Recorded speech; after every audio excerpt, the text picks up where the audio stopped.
Welcome. My name is Jeff Kuznia, and you are on the Cortical webinar series where we present topics related to EEG, neurodiagnostics, patient care management, research, and future applications of EEG. Today's event will last between 45 minutes and an hour, and later you'll receive an email with a link to an evaluation form for the webinar. And you have to complete and submit that form in order to receive one continuing education credit from Asset. On this webinar platform, you can enter your questions in the chat area, and time permitting, we'll raise all those questions and have them addressed at the end of the presentation. The use of stereo-electroencephalography has rapidly increased over the last decades with advances in imaging, source localization processes, and robotic-assisted procedures. Particularly in evaluating and treating patients with complex refractory seizures, SEEG is a critical tool. Its proper application involves drilling holes in a patient's skull and precisely placing multiple depth electrodes in the right locations of the brain to record 100, 200, or more channels of EEG. But before that happens, the neurologist must decide where in the brain to locate the electrodes, and that requires analysis of seizure semiology, the signs and symptoms of seizure progression, to formulate a hypothesis for SEEG. And that's the primary topic of today's webinar. And presenting is Dr. Ammar Kheder. Dr. Kheder received his medical degree from the University of Damascus. He completed his training in medicine and neurology in England and was elected a member of the Royal College of Physicians. He completed 2 years of epilepsy and neurophysiology fellowship at Mass General in Boston, and followed by 1 year of advanced fellowship in SEEG and epilepsy surgery at the Cleveland Clinic. Dr. Kheder was recruited to the University of Pennsylvania in 2016 to establish their SEE program, and then he was recruited to Emory in Atlanta in 2019 to lead the epilepsy surgery program at Children's Healthcare of Atlanta, where he currently serves as a director of the Epilepsy Center. He is an assistant professor of neurology and pediatrics at Emory with a primary interest in surgical epilepsy. Welcome, Dr. Kheder, and I'm now going to hand over the presentation to you. Well, thank you, Jeff, for the kind introduction and for the invitation. Good afternoon, everybody. So our topic for today is related to stereo EEG and the use of semiology in SEEG. The topic is rather large for the time we have together today, but I'm hoping to be able to give you a brief overview of SEEG and how do we utilize semiology in the planning of stereo EEG. So the outline of the, I have no disclosures, so moving on to the outline, I'm going to start with some historical background, then I'm going to speak about the definition of the epileptogenic zone in intracranial monitoring in general, but more specifically also within SEEG, how do we define the epileptogenic zone? Then we will move to discussing the generation of the anatomo-electroclinical hypothesis and how do we leverage semiology to formulate a hypothesis with some examples. I'm going to briefly mention the importance of the interpretation of SEEG and also the use of cortical stimulation. So we'll start with a historical background. Stereo EEG was founded in France through the intellectual marriage of two spaces. One is the Talleyrand space. So Talleyrand was a neurosurgeon in the Hospital of Sainte Anne in Paris. And he created a coordinate system called the Talleyrand stereotactic space, where you can precisely define the anatomic location of various structures in a grid system. Banco, who was a neurophysiologist and neurologist at the time, saw the value of using Talleyrand space to really study the dynamics, the three-dimensional dynamics of the spread of seizure activity in the brain. And in fact, SEEG has been around for a very long time. the first textbook in French on stereo EEG was in 1965. But I just want to be clear about something, that stereo EEG is not depth electrode to study epilepsy. Stereo EEG by itself, in the way it was created, is a method that relies on anatomical and clinical and electrophysiological correlation to study refractory epilepsy. So how do we define the epileptogenic zone? At least in the North American School of Epileptology, the epileptogenic zone was defined as the area of the brain that we have to remove in order to make the patient seizure-free. It's thought to be the area that is necessary and sufficient to initiate seizures, and that if we remove that area, it makes the patient seizure-free. So the concept was really heavily reliant on the idea of epilepsy being more driven by some lesion or an area in the brain, very well-defined area that can be surgically removed and will lead to seizure freedom. So as you can see, this definition is really a post hoc definition. We have to plan the intracranial monitoring, perform the surgery, and only find out if we have the epileptogenic zone or not after we make the patient seizure-free. And in terms of neurophysiology, it really depends on measuring the latencies of various discharges from different areas in the brain. Within SEEG, on the other hand, the definition is really doesn't pertain to a particular spot in the brain or particular area, but rather is defined as the area, the site of the beginning and the primary organization of the epileptic discharges and how it gives rise to semiology. So what does that mean? It means that we don't just look at where the seizures are being generated. We look at the early spread in the epileptic discharges and the evolution of the signs and symptoms. So that's the semiology. Essentially, semiology is the signs and symptoms that precedes or occur during and after the seizure. So for example, if a patient presents with an aura of deja vu, then they had secondary bilateral tonic-clonic convulsion followed by aphasia, the constellation of all these symptoms and how they evolve over time is what gives rise to semiology. So as we see within stereo EEG, the definition of the epileptogenic zone doesn't really correlate exactly with the what to remove area. And I'm going to demonstrate that with some examples. So with the stereo EEG, there is a very individualized approach to refractory epilepsy. No two temporal lobe epilepsy patients will be investigated the same way, as we will see in some upcoming examples. And there is very close link between the definition of the epileptogenic zone and the study of seizure semiology.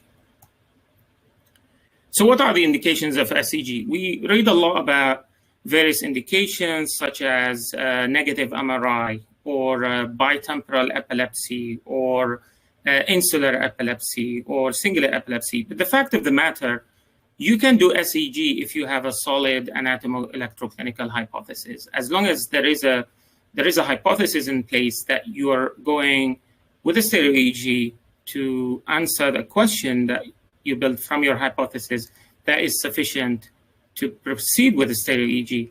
Because as I would show in some examples, the SEEG can be actually done not necessarily just for curative purposes, but also for palliative.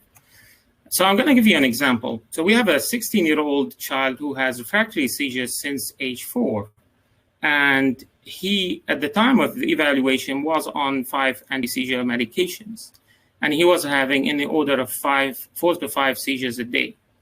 And as you can see from this really very brief kind of one slice MRI image, that there is bilateral polymicrogyria, more evident over the right hemisphere. But he has a very consistent type of semiology that was consistent with a sense of buzzing in the ears, with the spinning sensation, and followed by loss of awareness. So it was clear that this was generated more from the posterior percipient area. And we have investigated this child with stereo EEG with the posterior percipient hypothesis. And we found that actually the large burden of his seizures was from the angular gyrus. So you can see from this intracranial investigation with SEEG, there is abundant spiking in the angular gyrus and very clear low voltage fast activity that is emanating from the angular gyrus. So the child actually underwent a removal of the angular gyrus of the non-dominant hemisphere, that was the right side, and his seizure frequency dropped to 1 every 2 weeks. So a tremendous kind of improvement. He's not seizure-free, but his quality of life has improved tremendously with this intervention. And this is the case now for 18 months. So it's a sustained seizure improvement. So trying to kind of zoom in more on the anatomo-electroclinical hypothesis, I'm going to start with a case study. We presented with a 31-year-old right-handed female who has seizures since age 21. And her seizures are expressed as a sense of fear, followed by deja vu with right hand automatism and lip smacking, and occasionally generalized tonic-clonic seizures. Now, seizure duration is important when analyzing seizure semiology, because we know temporal lobe seizures, at least mesial temporal lobe seizures, tend to last a little longer. The scalp EEG was suggestive of right temporal lobe onset, and the MRI was normal. So this is a case of what we call MRI negative epilepsy that we really should go ahead and investigate, at least in this particular situation. So the patient underwent a stereo EEG implantation, and what I'm showing you at the top is MRI slices with the red dot correlating with the location of the electrodes. The electrodes of interest have been highlighted on the left-hand side, and on the top, you will see the emergence of symptoms as the patient is developing the seizure. So what we see is we see pre-ictal spiking in A and B, which are in the uncus and the hippocampus. And then we see nice evolution of rhythmic spiking into low voltage fast activity, correlating with the patient's sense of fear. As we move forward, the patient complains of deja vu, and we see the epileptic discharges evolving to the entorhinal cortex, then to the premotor cortex with right hand automatism, then lip smacking when the discharges hit the opercular area. So this is a nice demonstration of the evolution in terms of time and space and frequency. So what we're seeing is we're seeing the evolution of the discharges from low voltage fast activity or rhythmic spiking to slower frequencies. We see them propagate in time, and we see them evolve in space, invading surrounding structures. And at the same time, we're seeing the semiological expression of symptoms. So what do we actually do when we're planning stereo EEG? As I've demonstrated in this example, we have pre-ictal spiking followed by rhythmic spiking followed by low voltage fast with evolution to various structures.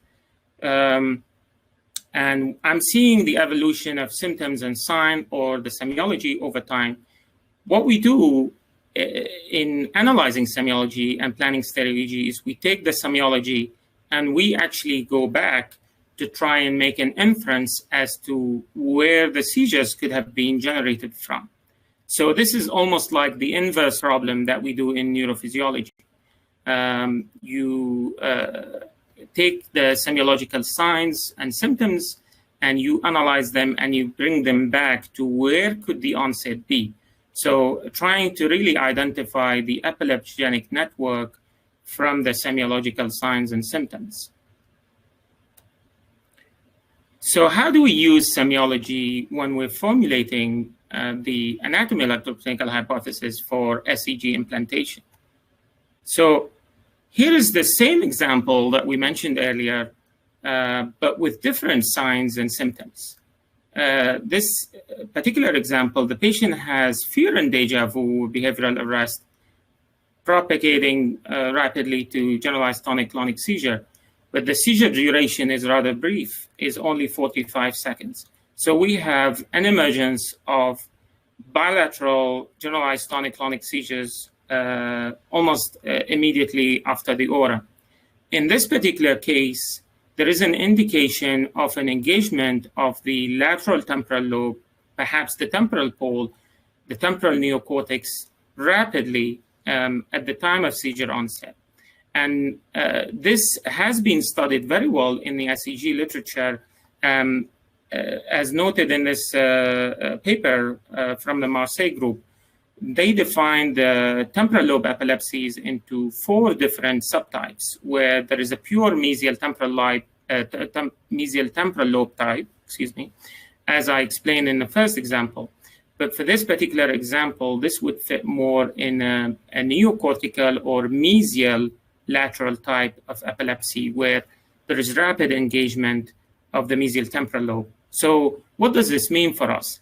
It means that the first patient potentially might benefit from an intervention that would address only the mesial temporal structures, whereas this patient will not be made seizure-free unless we address these other structures, such as the temporal pole or the lateral neocortex, meaning a mesial temporal ablation, for example, will work for the first patient, but this particular scenario, we will likely need a more wider destructive procedure. So this demonstrates 2 things. First is that semiology is really critical in the implantation, and that SEEG can actually help us also guide the treatment better when we have good understanding of the semiology and the evolution of the physiological and the clinical signs over time. So I'm showing here a really small graph just to illustrate the difference between the first case and the second case. In the first case, what we've seen slow evolution of symptoms over time with slow devolution. So, and this is typically the case in mesial temporal lobe epilepsy, whereas in the last case, there is very rapid emergence of symptoms with rapid generalization, which is typical when you have an engagement, rapid engagement of the lateral temporal structures. And this is really kind of a key difference between these 2, because it will guide the implantation better as well as it will guide the treatment later on. Now, if we take a third scenario where the semiology is slightly different, so we do have fear and deja vu, but the patient also complains of auditory illusions, so such as, the sounds are louder or fainter. In this case, we know that the auditory cortex is engaged very early on, and the auditory cortex in its location is further away from the mesial temporal structures. And this is an entity that has been recognized for a while now, is called the temporal plus epilepsies. So these patients do not really do well with the standard temporal lobectomies because it does not address the wider network that is involved in generating the epilepsy. And I'm going to bring you an example, one of our patients actually, a 32-year-old female who has seizures manifesting as auditory illusions and also some visual symptoms very early on before secondary generalization. The MRI was consistent right mesial temporal sclerosis. The PET scan showed concordant right temporal hypometabolism, and the video EEG clearly demonstrated right temporal lobe onset. The neuropsychology evaluation was also consistent with right temporal lobe dysfunction. So traditionally, what we've done in these situations is these patients would go on and have a standard temporal lobectomy. And this is indeed what happened in this case. This patient was seen as at an outside facility and had an anterior temporal lobectomy. Unfortunately, her seizures were not well controlled, and she continued to have seizure. So what we did is we looked at the imaging, and we've seen that at least on this sagittal view, we see that the anterior temporal structures have been removed, but this structure here is called Heschel gyrus, and this is part of the auditory cortex that have not really been removed at all. And we were concerned, based on the semiology, that there is an involvement posterior to where the resection has taken place. So what we did, we studied the patient with stereo EEG, and we implanted the planum, which is a part of the auditory cortex, the superior temporal sulcus, the supramarginal gyrus, and the angular gyrus. And the stereo EEG clearly demonstrated seizure onset from these structures posterior to where the resection took place. We have done resection of those structures. This was a non-dominant hemisphere, so it was okay to do that. And the patient has been seizure-free for almost 2 years now with this procedure. But the first intervention, which was anterior temporal lobectomy, did not render her seizure-free, unfortunately. So I want to kind of bring in an important concept when it comes to seizure semiology. We do have the idea, the notion that perhaps symptoms and signs are generated in the brain by some kind of switch, that there is a spot in the brain that generates a sense of smell. There is a spot in the brain that generates this kind of behavior. And that's not entirely true, as I would show in a couple of upcoming examples. The idea of having switches in the brain is almost similar to the phrenology concept, if you like. And to just show the complexity of some of those sometimes, I'm going to bring you an example about olfactory auras. So if the patient presents with, let's say, a sense of smell, burning smell, at the beginning of the seizure, where do we localize this to? Traditionally, these patients were thought to have mesial temporal lobe epilepsy. So, the amygdala and the hippocampus, for example. But we know, anatomically speaking, that the olfactory cortex, the part of the brain that processes the smell and can generate the smell, is quite complex. So we have a primary olfactory cortex that is usually residing in the piriform cortex and near the amygdala, what is called the periamygdaloid complex. We know that the entorhinal cortex, which is part of our memory system, can also generate smells just based on that memory kind of circuits. The orbitofrontal cortex, which is part of the frontal lobe, can also generate olfactory auras. So is the insular cortex and the hippocampus. So as you can see, there are multiple structures that can be implicated. And to make things even more interesting, these two sides of the brain are connected with the anterior commissure. So if somebody presents with an aura of burning smell, how do I decide which structure is responsible and which side? The answer is with the evolution of symptoms and signs over time, looking at the EEG and looking at the seizures. If the patient has an olfactory auras, followed by right hand automatism, followed by generalized convulsion, it's completely different than if they have an olfactory aura, followed by behavioral arrest and no motor manifestations, for example. The localization will really be heavily dependent on studying the evolution of symptoms and signs over time with the aid of scalp EEG. And that would bring me to my second point about the semiology is the semiological signs and symptoms are not always generated by the switch, as I said earlier, but they're also generated by synchrony and desynchrony amongst various structures in the brain. So we're still learning more and more about the various networks in the brain, and these are wired differently in each one of us. And that is also true for epilepsy patients. For example, if the patient presents with humming as part of their semiology, if they have humming, the stereo EEG has demonstrated that this particular sign is generated through a synchrony between the superior temporal gyrus, which is our kind of auditory cortex, and the inferior frontal gyrus, which is part of our speech or language area. So as you can see, there is not really one switch. We have two switches here that would have to be turned on at the right frequency, meaning both cortical areas would have to be linked with the right oscillation, if you like, in order to generate that particular symptom. So it's not just one switch, it's actually two, and they have to be linked with the right amount of oscillations in order to generate that behavior. In terms of desynchrony, we think that, for example, the amygdala is responsible for generating fear behavior. If we activate the amygdala, we get fear behavior. And that's the traditional teaching, at least semiologically, that fear is generated from the amygdala.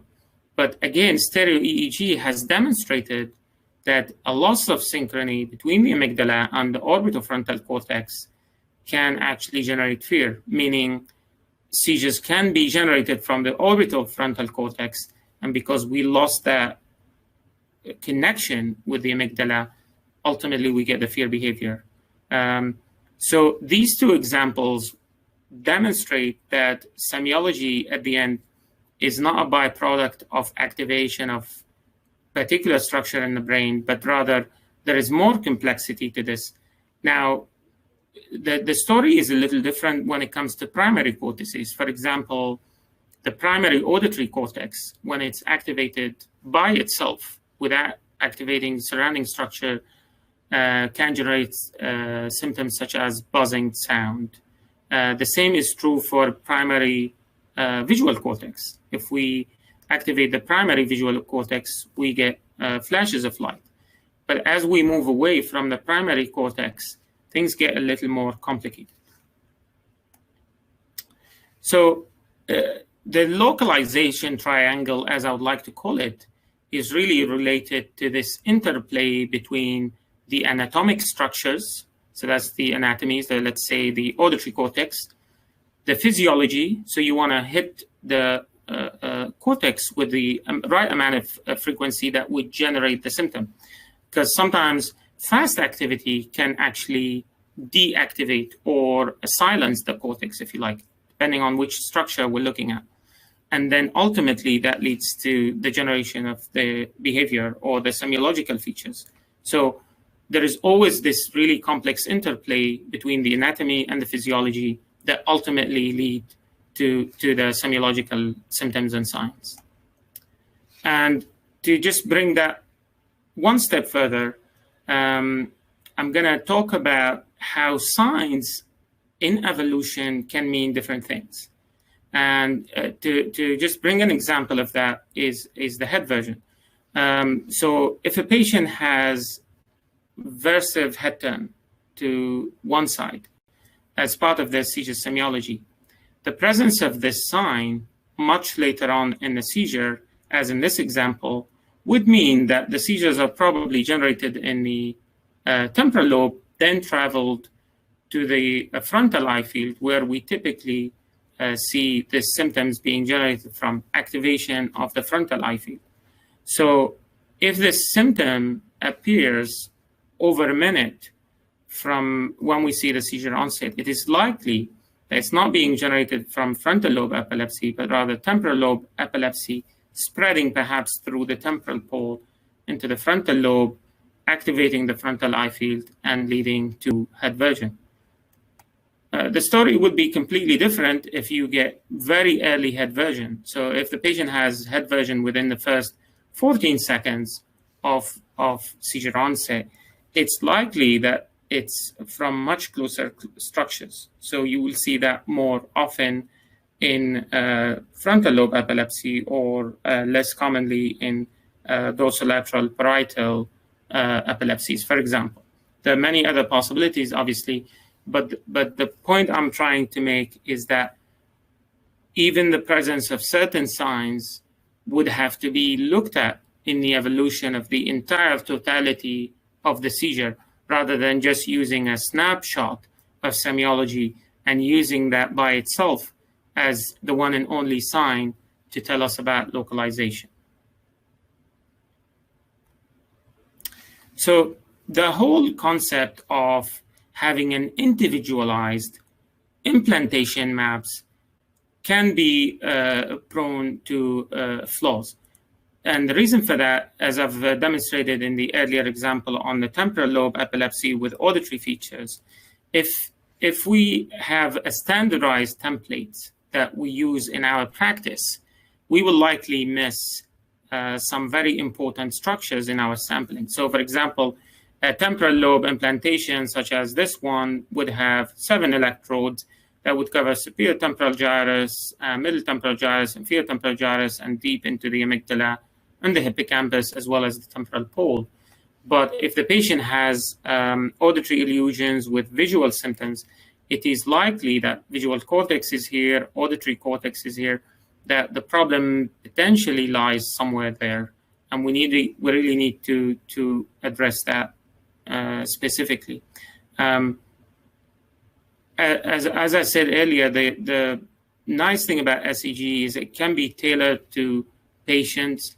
No two implantations would necessarily be the same because you're studying that particular evolution of symptoms and signs over time in that particular patient. So how do we formulate a hypothesis, the stereo-EEG?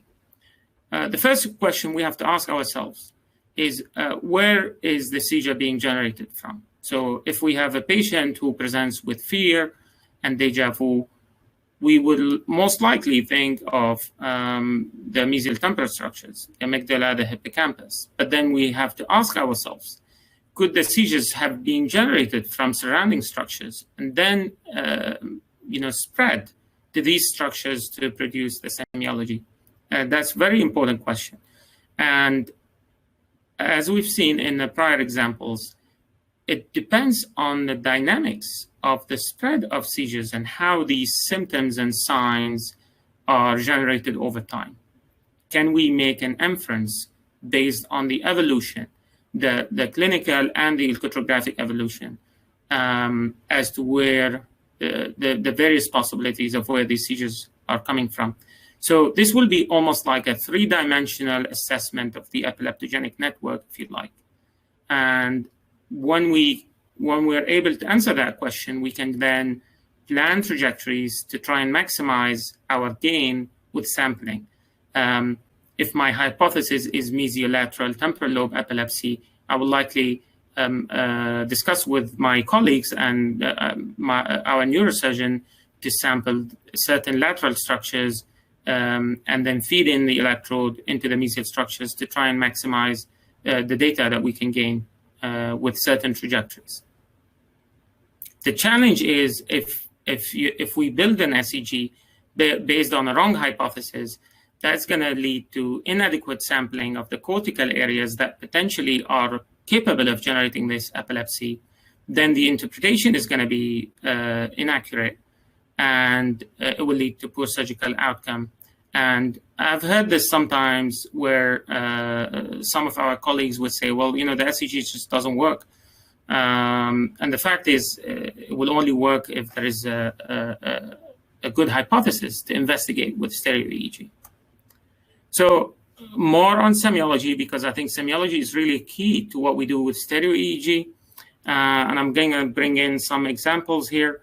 So this is a 21-year-old male with a history of seizures since age 13. And the semiology was described as behavioral arrest with rocking back and forth, followed by laughter and falling. And the seizure duration was about 40 to 60 seconds. And he was having daily seizures. So this seizure would fall into the category of what we call hyperkinetic seizures. But what we've seen, this is a scalp EEG. What we've seen, the patient is asleep, and as you can see, immediately with arousal, we see instantaneous tachycardia. So there is very early tachycardia as part of the expression of semiology. And that was kind of missed the first time around when the patient was presented for pre-surgical evaluation. So trying to work our hypothesis based on the fact that the patient has early tachycardia with this hyperkinetic features and laughter, then falling if he's standing up. What are the potential areas? Well, tachycardia is an autonomic sign that is usually generated from multiple structures, but some candidates will include the amygdala, the insula, the cingulate cortex.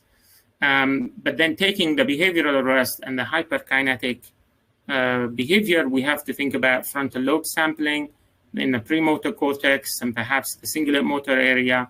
The laughter, if it's mechanical, without emotions, it's probably being generated also in the frontal lobe, more precisely from the cingulate cortex. And then falling is probably related to what we call the negative motor area, which is present. There are two of those. One is deep in the brain in front of the supplementary motor area mesially, and one is present laterally near the pars triangularis. So based on the constellation of symptoms and sign, we thought that this will most likely represent insular epilepsy with various spreads to generate these symptoms and sign. And indeed, the patient did have insular epilepsy. He underwent laser ablation and he's been seizure-free for a year. This is another case of a 10-year-old male with history of refractory epilepsy who has negative MRI and on 3 anti-seizure medications. He was having 5 to 10 clusters, so his seizures come in clusters, and he will have 5 to 10 clusters per day. The semiology was very clear. He has immediate eye deviation to the left with asymmetric tonic posturing where there is a stiffening and elevation of the left arm and leg. Then it proceeds to bilateral tonic-clonic movements. So based on the analysis of semiology, it was clear to us that the seizures are being generated from the right hemisphere, most likely close to the superior frontal sulcus and the frontal eye field, activating the supplementary motor area to generate the asymmetric tonic posturing of this particular type. The patient was investigated previously at an outside facility where he had 17 electrodes implanted, and there was, as you can see, very heavy coverage in the frontal lobe, in the central lobe, and also in the parietal cortex. We've investigated this patient with only 9 electrodes, and we were more interested in this area where electrodes B and C are. And indeed, we found the seizure onset to be in the superior frontal sulcus. The patient underwent laser ablation, and he has been seizure-free for 18 months, where previously he was having 5 to 10 seizures per day. Indeed, he has some noticeable left arm weakness when I met him the first time, and that has now completely recovered to baseline.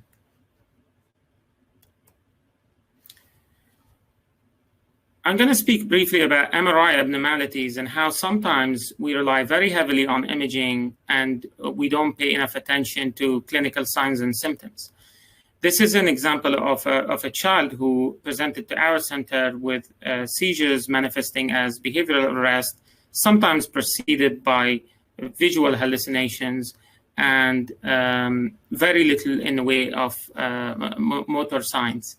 He has nodular heterotopia on brain imaging that is kind of closer to frontal horn, and therefore it's within the frontal lobe structures as such. But the semiology did not really make much sense for frontal lobe, and his EEG showed temporal lobe onset.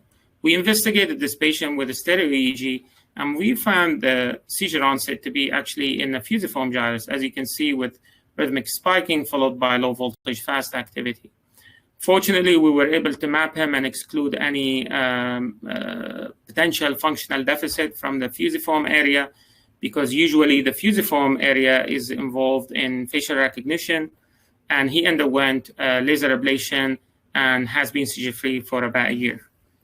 I'm going to bring in another caveat of imaging where we have had 3 different patients who presented with various semiologies. The first patient had stiffening of the arms, eye fluttering, and drooling.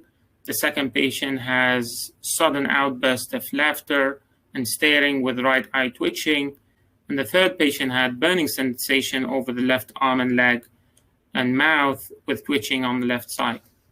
All these patients had opercular hypometabolism on PET imaging, which looks specifically for areas of hypometabolism that is thought to be implicated in the epileptogenic zone. We studied the first two with the stereo EEG, and both of them have been seizure-free for almost 2 years, and we found focal cortical dysplasia on biopsy.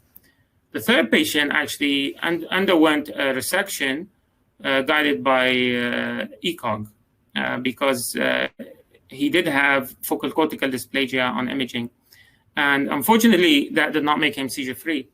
And part of the reason was because this complex sensory phenomena is probably being generated from the association sensory areas and areas 2, which is very deep into the operculum. And that is not really easily accessible with ECOG. So the patient eventually underwent stereo EEG and became seizure-free.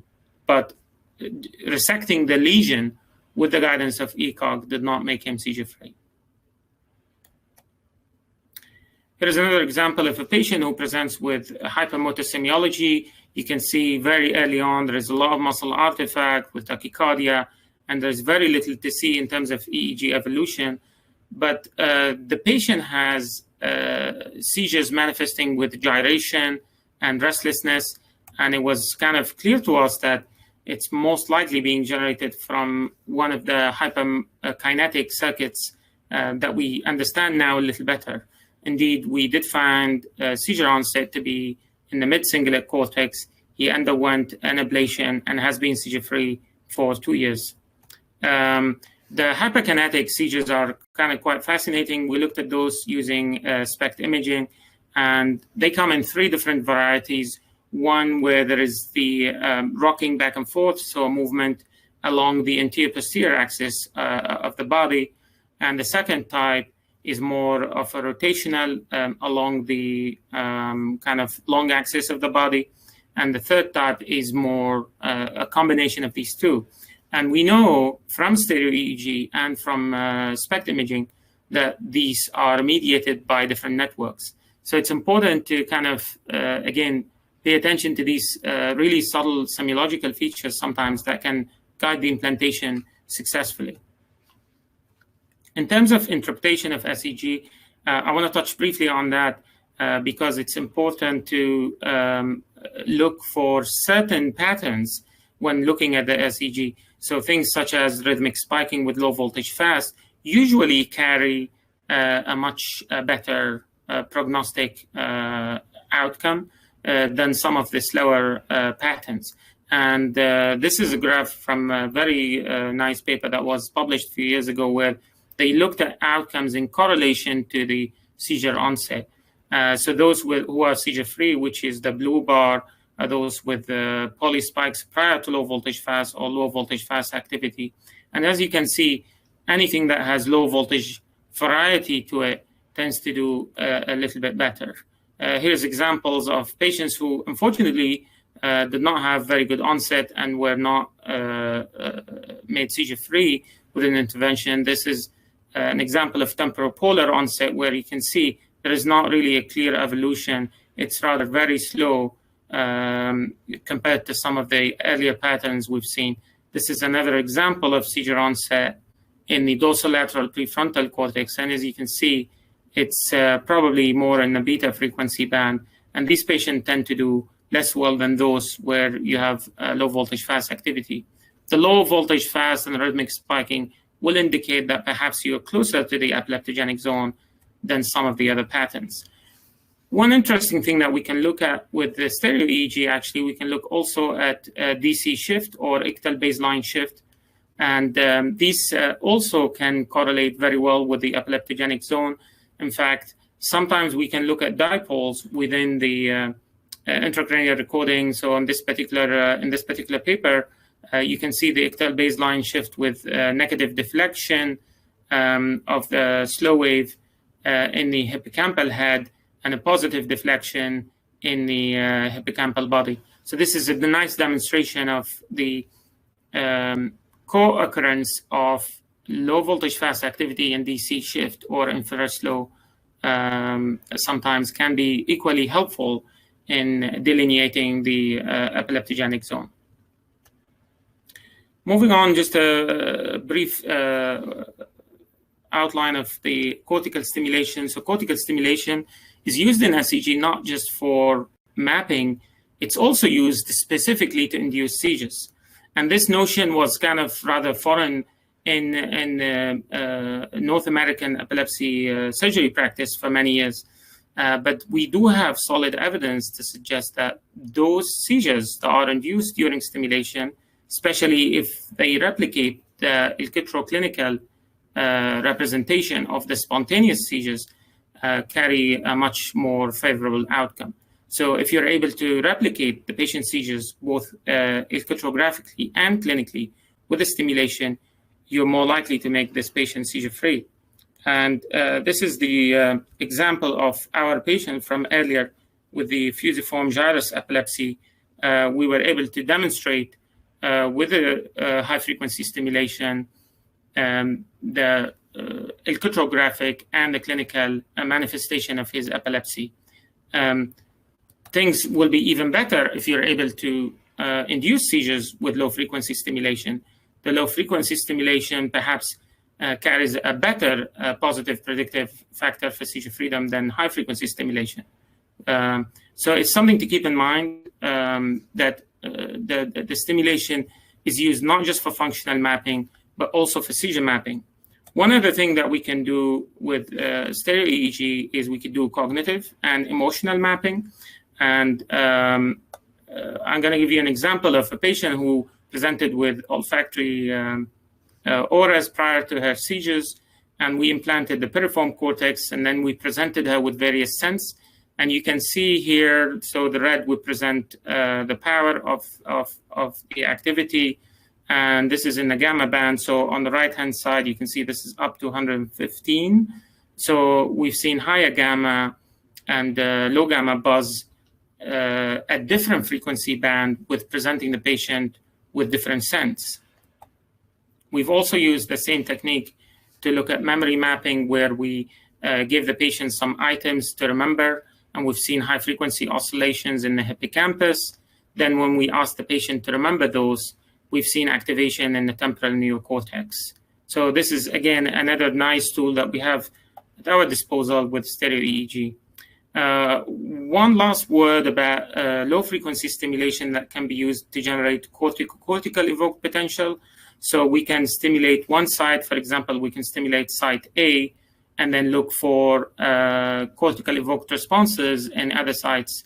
And usually we will be looking at what we call N1 and N2 to measure connectivity within the brain. And this is an example of a live patient that where we did stimulation of the temporal pole. And you can see that there are cortical evoked responses in the entorhinal cortex, the superior-temporal gyrus, and the fusiform. Now, the application of this can be pretty good when you have uncertainty about seizure onset in terms of therapeutics. This is an example of a case that we've submitted for publication. This is a patient who had periventricular nodule heterotopia, but was studied with stereo EEG. When we implanted the patient, we saw seizure onset in the posterior hippocampus and occipital temporal gyrus, as well as in the heterotopia. So we did cortical evoked responses, and we saw that the heterotopia was closely connected to the hippocampus. We saw this nice gamma bus in both areas. So this patient underwent an ablation of the heterotopia only, and that made her seizure-free. We did not need to ablate the hippocampus, given that it was the dominant side and there was concern for potential memory problems. The stereo EEG can also help us look at the involvement of the subcortical structures in the brain, and this is an evolving field. So we can leverage stereo EEG to learn more about brain functions and about the anatomic and physiologic correlation. So in summary, I hope that I was able to demonstrate that semiology is really essential for stereo EEG, that SEEG is not really a depth EEG, but rather is a method that is based on the anatomo-electroclinical correlation. It should not really be used for just lateralization of seizure onset. It should be just a hypothesis-driven. And we can always leverage SEEG to help patients, but also to advance our understanding. At the end, I'd like to acknowledge our staff at the epilepsy centers, both Emory and the Children's Healthcare of Atlanta. And I want to thank our patients and families who trust us with their care and teach us every day how to be better at what we do. And I'd also like to thank our trainees and thank you all for listening and for your attention.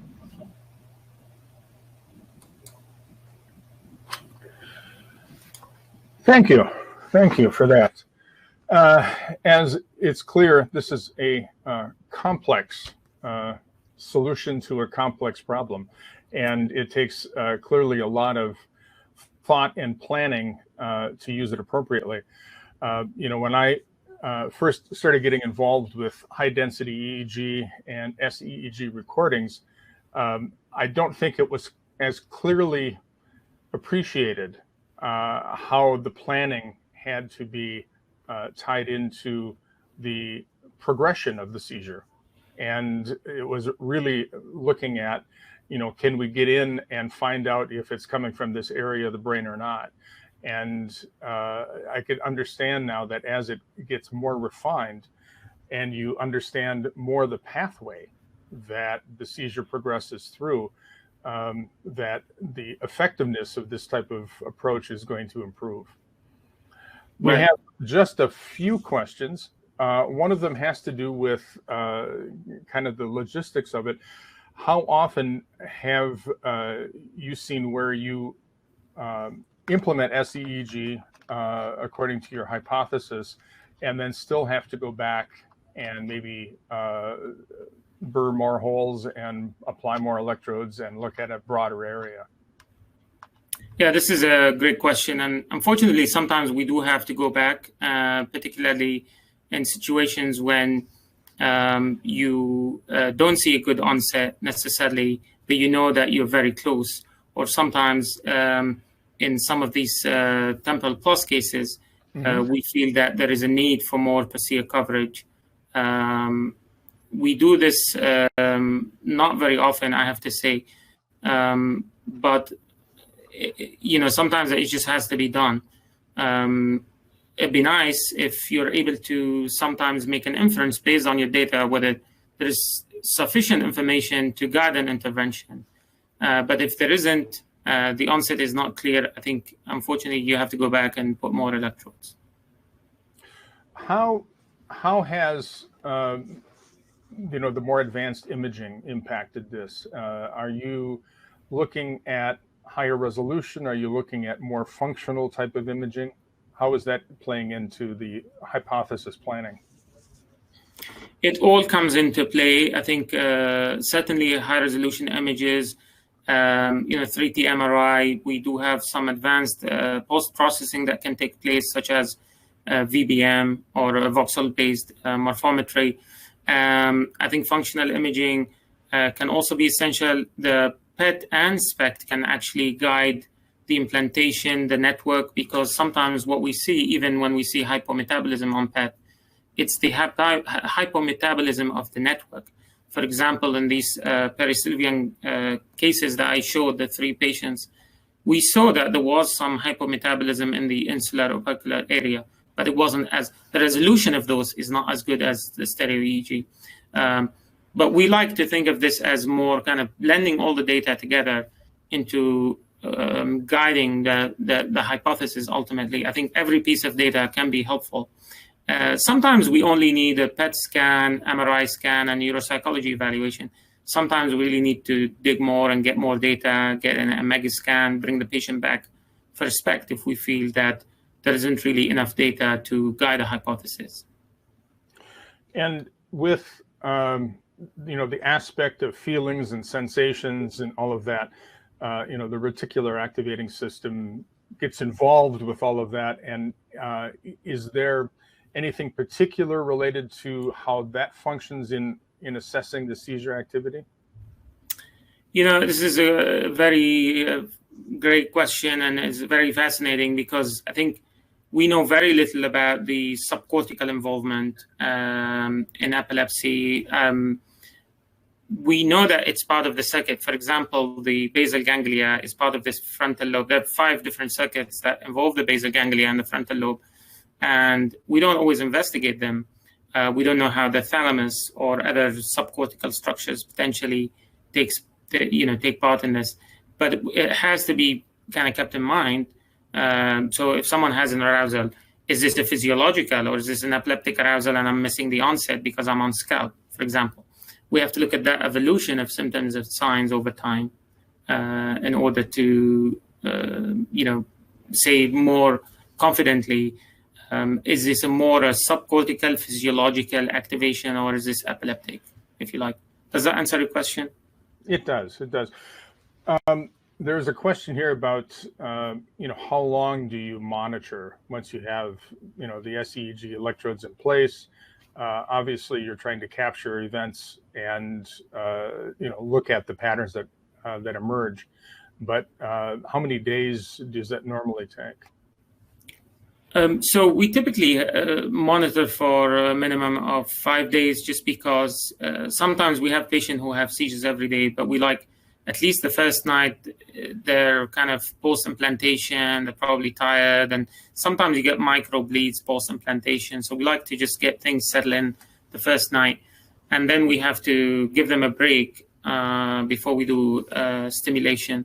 So the shortest we've done is about 5 days, but we have had patients stay as long as 28 days. The FDA approval is for 28 days, but we have had patients stay longer just because we were unable to capture seizures. And ultimately, it's the balance between, your confidence in the data. Would one seizure be enough for your purposes with the addition of stimulation? Do you need to capture more seizures? And we're usually very transparent with the patients about that. We say, look, we only have one seizure. We've done stimulation. This is as good as we can go. And you've been here for, say, 28 days. It's hard. That's not always the case, but mostly on average, it's about 7 to 10 days. Most of our patients stay 7 to 10 days. Okay. All right. Well, thank you. It was a great presentation. Look forward to maybe having you come on board again in the future. And we look forward to all of you joining us again in October or November for our next webinar. Thank you again. Thank you. Thanks a lot. Bye-bye.